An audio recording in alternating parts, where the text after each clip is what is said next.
Mahilig ka din ba sa chismis gaya ko? Ang dami nang kumakalat ngayon na balita guys about sa presidente ng Pilipinas na may sakit daw siya, na nasa ospital daw siya, na nag-aagaw buhay na daw siya. So kapag po guys, content creator ka na, huwag ka na pong mangialam sa mga issue na yan. Huwag ka na makisausaw sa mga issue na yan. Pwede na yung manood ka lang, pero huwag mo siyang i-share or huwag mo siyang i-repost dyan sa account mo. Dahil hindi po natin alam guys kung totoo ba yan o hindi. At kapag napatunayan na fake news ang mga chismis na yan na sinashare mo dyan sa wall mo o kaya nire-repost mo dyan sa wall mo, maaari ka po magkaroon ng violation na false information and physical harm.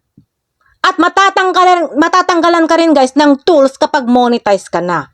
At magiging not recommendable na rin ang iyong Facebook account. Kaya please lang guys, na mag-ingat-ingat po tayo sa mga sineshare natin or sa mga nire-repost natin doon sa ating Facebook account.